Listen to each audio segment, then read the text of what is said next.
Gotta say, I really love this look, but it's just not functional. I feel like I'm in a clown car driving down the road. And oh my God.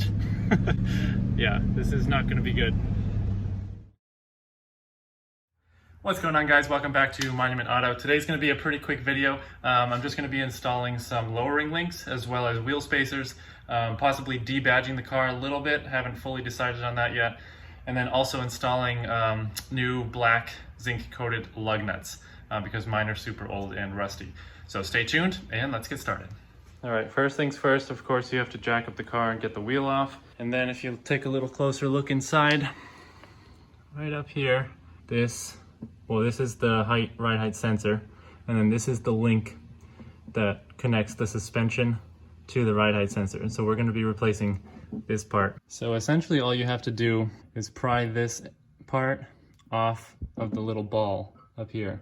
It's just kind of a close fit connection. There's nothing actually holding it on. And so once you get the top one off, you can move around this little lever, get some better access. And then carefully, without breaking this part, just try to pry this one off as well. All right, and just like that, we got the first one out. All right, so now that we have this piece out, we want to go find the corresponding lowering link. And you can see that right now, if we overlap these, it's essentially the same length. So at this setting, this will be factory ride height. And then if we want to make the car lower, we're going to extend this part. The longer the lowering link is, the lower the car is going to be, because it's going to think the wheel is further away from the body, because this ride height sensor is mounted to the body and the other half is mounted to the suspension. So it's going to think the car or the wheel is further away from the body, and it's going to lower the car to compensate. Something to note though is that it's not a 1-to-1 ratio. So if you lengthen this by an inch, that doesn't mean that your car is going to lower by an inch. I'm not sure exactly what the translation of the ratio is, so I'm just going to play with it a little bit and then I'll let you guys know once I figure it out. So one of the benefits of getting an aftermarket lowering link, besides the fact that they're more sturdy than the factory ones, is that it actually has this little locking mechanism. So these will actually be locked in, and to get them on the car, you're gonna have to remove this little clip just like that and then drop it down here. And so now it can fit onto the ball up there, and then when it's on, you're gonna insert this back in here, and then this little piece of metal blocks the link from coming off, and then you lock it into place just like that. Before you can put the lowering links on is to put on these little rubber grommets. They go with the kind of more flat side onto the ball, with this indented part or this protruding part facing out. All right, that was a pain in the ass. I ended up using a pick to kind of get in there and help the grommet go over the ball here. I also stretched it out just a little bit using these just to loosen it up because it was not going on there. Okay, so once you have both links on and you've installed that little retaining clip, what's nice about this version of these lowering links is that you can still adjust this part, you know, up and down. As you can see, the lever here is going up and down when I adjust this. And so you can adjust it on the car, which makes it a lot easier, obviously, instead of installing and uninstalling over and over again to try to get that ride height exactly how you want it. So if you come around the back of the rear wheel, you kind of come down here. The lowering links for the rear are right up here, at least for the W164 ML63. So you don't actually have to take the wheel off if you don't want to, but I am, because I'm putting spacers on the back wheels here. All right, so just like the front, I'm gonna use some pliers to pry this bottom link off. All right, so there's the first one off. And then just like the front, you just wanna put these little rubber grommets on. I'm just stretching this out a little bit, because they're kind of a pain to get on.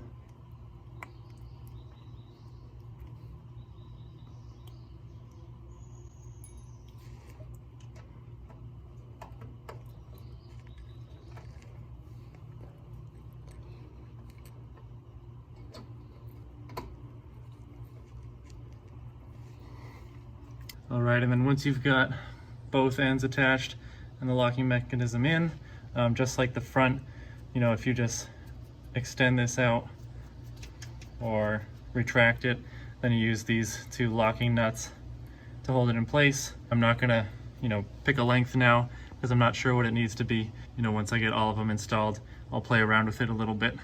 All right, so to install a spacer, it's super easy. I mean, it's just this piece that bolts directly to the hub here, and then the wheel bolts to the spacer. And so these spacers from H&R came with the necessary bolts to bolt it to the hub. So I'm gonna do that real quick.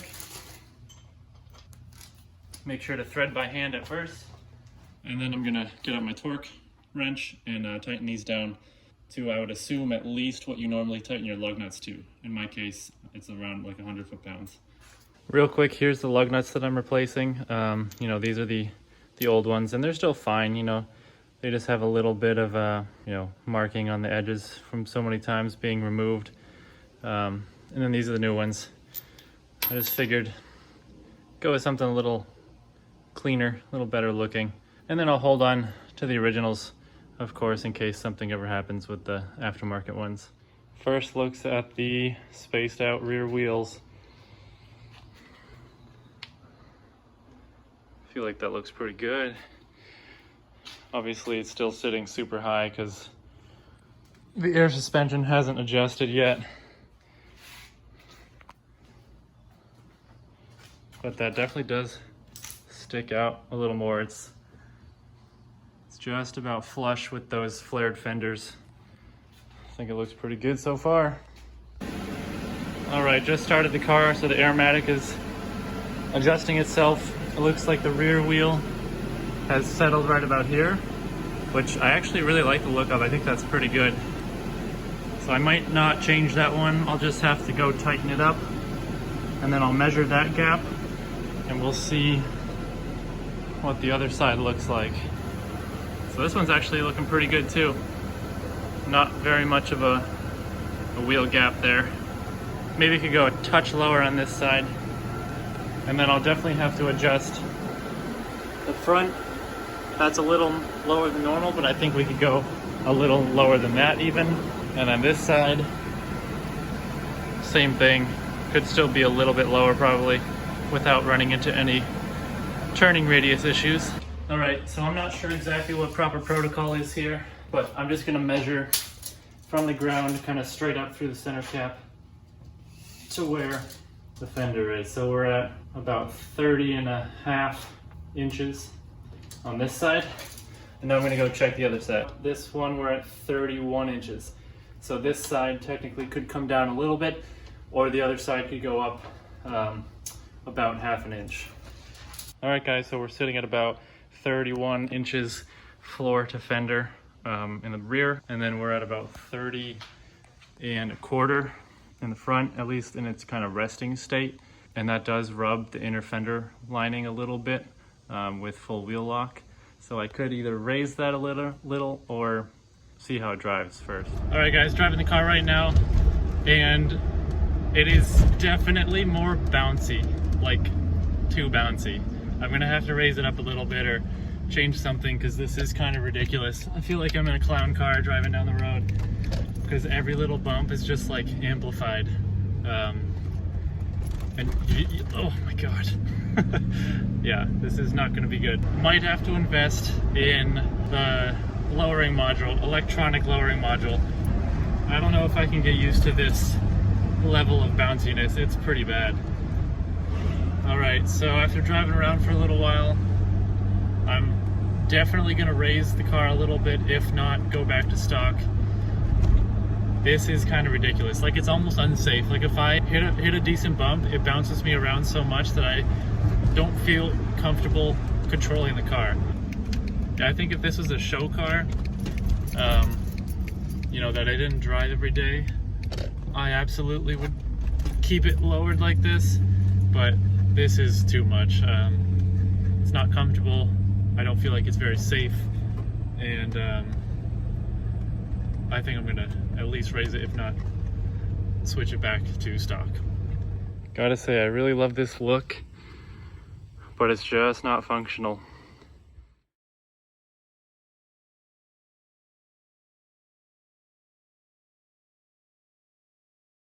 All right, guys, I think that's going to do it for today's video. I didn't have time, unfortunately, to debadge parts of the car. So for now, it is what it is. Maybe I'll do that for another video.